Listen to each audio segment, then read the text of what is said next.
Hello everyone, and welcome to Earth Archives. Today we're going to talk about a battle that changed the course of European history, the Battle of Austerlitz, also known as the Battle of the Three Emperors. In this epic conflict, Napoleon not only defeated Emperor Franz II of Austria, but also triumphed over Tsar Alexander I of Russia. Ultimately, this battle altered the fate of the Holy Roman Empire and completely shattered the Third Coalition against France. Napoleon, the military genius of France, led the French army across the European battlefield with extraordinary strategic vision and decision-making skills. The Battle of Austerlitz was not only the pinnacle of Napoleon's career, but also one of the classic battles in Western military history. Today, let's dive into the story behind this battle and explore how Napoleon, in an extremely unfavorable situation, managed to successfully defeat the enemy and alter the entire European landscape. Europe in 1805, a time of stormy battles.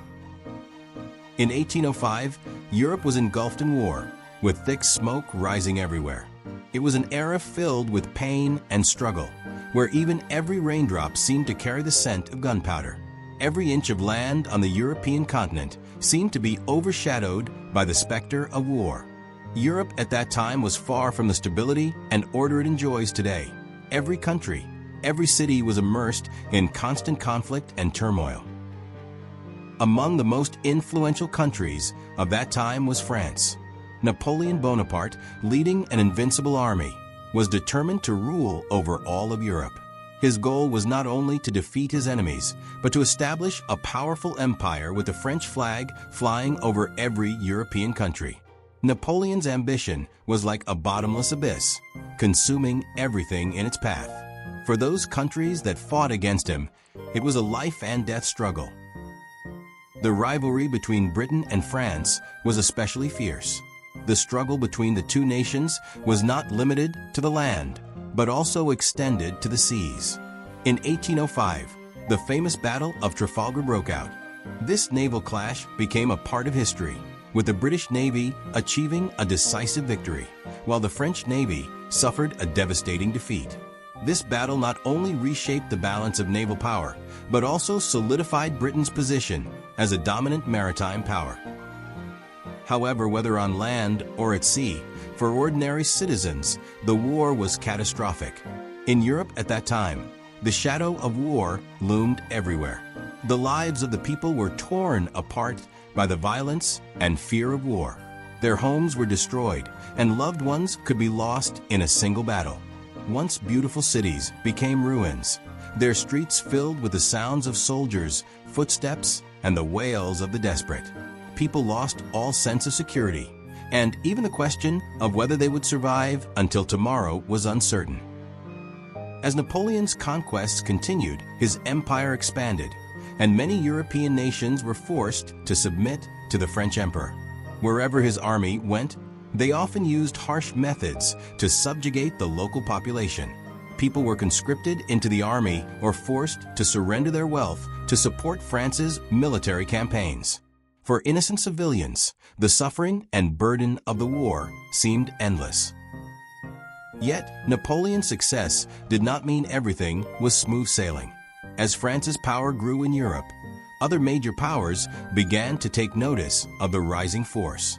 The Austrian Empire and the Russian Empire formed an anti-French coalition, preparing to defeat Napoleon once and for all. At that time, Emperor Francis II of Austria and Tsar Alexander I of Russia were leading the coalition forces toward the French border. Their plan was to defeat Napoleon's army in a decisive battle and restore order to Europe. This confrontation would be a life and death struggle, a battle where nothing could go wrong. By the early months of 1805, the prelude to this intense clash was already quietly unfolding. The coalition forces were moving faster and faster, hoping to strike a fatal blow to France before Napoleon could fully prepare. In contrast, Napoleon was in no rush to engage. He understood that the key to this war was strategy, not simply a contest of brute force. Therefore, he began to cleverly design his strategy, deliberately making his army appear somewhat weak, luring the coalition forces into believing he was in a disadvantageous position and preparing for a decisive counterstrike. Napoleon's army was exceptionally well trained, with each soldier's combat capability far surpassing that of other nations' forces. More importantly, Napoleon himself possessed outstanding command skills, always capable of making the most unconventional and decisive tactical moves at the critical moment. And so, the shadow of war loomed over the peaceful land of Austerlitz. Everyone was waiting for the fateful battle, a war that would push the history of Europe into a new turning point. The French army's dilemma. Surrounded on three sides, how did Napoleon strike back? At the time, the French army faced an extremely critical situation. The coalition forces, composed of Austria and Russia, vastly outnumbered the French. Their strategy was to divide their forces and launch attacks from three different directions. From the east, the Russian army was advancing rapidly. From the west, the Austrian army was preparing to strike. And to the south lay the French border with the coalition forces. If breached, the French army would have no way to retreat. In such a situation, if the French chose to engage head-on, they would be at risk of being surrounded on all sides. However, Napoleon did not panic. On the contrary, he calmly analyzed the situation and, drawing from his military experience, devised a seemingly risky yet highly strategic counterattack plan. Napoleon made an unexpected decision. He intentionally weakened the French defense line and shifted the core of his forces to the heights near Austerlitz. Although this location was not strategically advantageous, it allowed the enemy to underestimate the strength of the French army. When the coalition forces saw that the French seemed to be in a vulnerable position, they became overconfident and hastened to launch their attack. Napoleon knew that this was the perfect opportunity for his counterattack. The French army's predicament, three fronts, how Napoleon struck back. In the 1805 Battle of Austerlitz, the trap set by Napoleon could be considered one of the most classic moves in his military career. Faced with the numerical advantage of the Russian and Austrian coalition forces, Napoleon did not choose to directly engage in a head-to-head battle. Instead, he cleverly used his intelligence to set a trap, luring the enemy into a situation he had carefully planned. The victory in this battle demonstrated Napoleon's brilliant tactical planning, particularly in his use of terrain, psychological warfare, and troop movement. At the time, the French army was at a disadvantage compared to the coalition forces, and with the threat of being surrounded on three sides, Napoleon did not panic. Instead, he calmly devised a plan to lure the enemy into the most favorable battleground. He first decided to set the trap on the high ground near Austerlitz. Although this location was not ideal for defense and even had somewhat unfavorable terrain, Napoleon deliberately chose it, letting the enemy think that the French army was in a weakened position, which would cause the coalition to underestimate them. Napoleon exploited this, carefully designing a weak point in his defenses to make the enemy believe that the French would be fully focused on defending this position, thus leading them into this seemingly unimportant area. When the coalition commanders saw the apparent weakness in the French lines, they decided to concentrate their forces and attack. They believed Napoleon was on the defensive and thus hastened their advance. At this point, Napoleon's trap was fully set into motion. Using the enemy's overconfidence and underestimation, he concealed his elite troops in areas out of the enemy's sight and concentrated all his main forces in the direction where the enemy was about to launch their attack. Everything was carried out according to Napoleon's meticulous design, and the enemy fell right into the trap he had laid. The outbreak of war, the dawn of victory. On the morning of December 2nd, 1805, in Austerlitz, the cold mist enveloped the plain, and the first light of dawn had not yet fully broken through the darkness. The battlefield was already filled with tension, as the battle about to unfold would rewrite the fate of the European continent and define Napoleon's military genius. For him, this was not just a war, but a critical decision that would determine the future.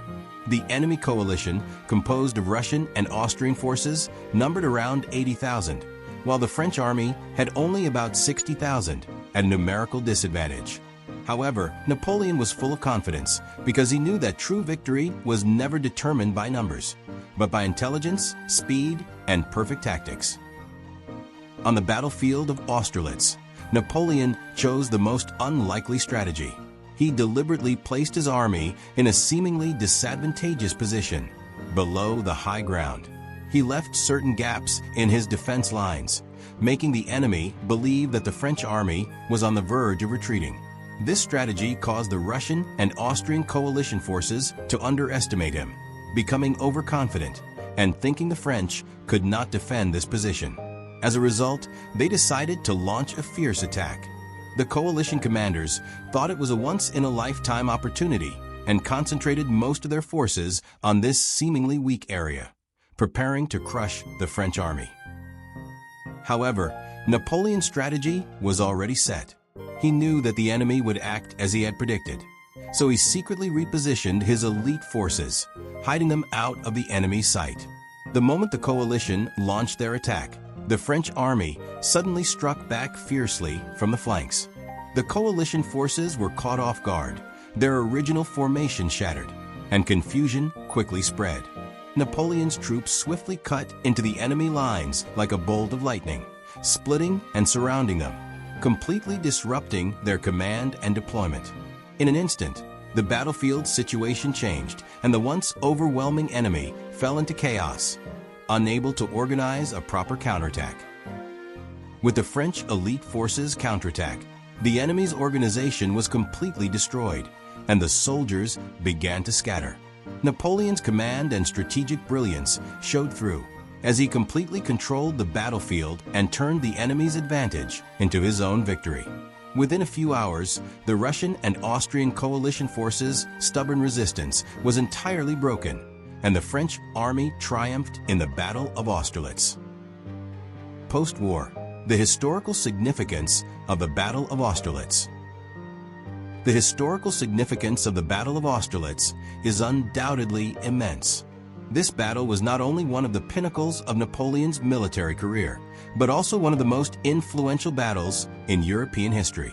Its importance is reflected in multiple aspects, whether in tactical innovations, displays of military leadership, or its profound impact on the political landscape of Europe, all of which laid the foundation for subsequent historical developments. First, from a military tactics perspective, the Battle of Austerlitz can be regarded as a perfect showcase of Napoleon's command artistry. He employed brilliant deception and maneuver tactics, cleverly utilizing terrain and weather conditions to set traps, successfully luring the enemy into a carefully crafted encirclement. Particularly notable was his counterattack at the critical moment. The unexpected assault caused the enemy to fall into chaos, ultimately leading to their complete destruction. The victory in this battle demonstrated Napoleon's keen insight into battlefield conditions and his decisive decision-making, cementing his status as an impeccable strategic genius in military history. Secondly, the victory at Austerlitz fundamentally altered the political landscape of Europe at the time. This victory strengthened France's hegemonic position in Europe, further solidifying Napoleon's power in France. After the battle, France successfully forced Austria and Russia to sign peace treaties, ending the military actions of the Third Coalition. Not only did this mark the greatest territorial expansion of Napoleon's empire, but it also completely dismantled the cooperation of the anti-French coalition, thus bringing about profound changes in the balance of power in Europe. From a political and diplomatic perspective, the Battle of Austerlitz was not only a military victory, but also a profound diplomatic success. With this victory, Napoleon consolidated France's leadership in Europe and laid the groundwork for favorable terms in subsequent diplomatic negotiations. In the peace agreements that followed, France occupied a dominant position, and Napoleon's power reached its peak. However, the victory at Austerlitz also brought long-term consequences. Although it solidified Napoleon's imperial position, it also sowed the seeds for future conflicts. As France's power expanded, other European nations began to develop a strong aversion to French expansionism, laying the foundation for the later Napoleonic Wars. In the short term after Austerlitz, Napoleon enjoyed immense success, but over time, this battle indirectly accelerated his eventual downfall. Napoleon's genius and strategy. The Battle of Austerlitz was not only one of Napoleon's greatest victories, but also a stunning display of his exceptional military talent. Through precise strategic planning and brilliant tactical execution, he successfully lured the enemy into his trap, achieving a victory despite being outnumbered and creating a miracle in the history of warfare. This battle shattered the Third Coalition against France and laid a solid foundation for his future conquests. While ultimately Napoleon's empire fell in later wars, the Battle of Austerlitz will forever remain the pinnacle of his military career. That's all for today's story. If you enjoyed this piece of history, don't forget to like and subscribe. We'll see you in the next episode.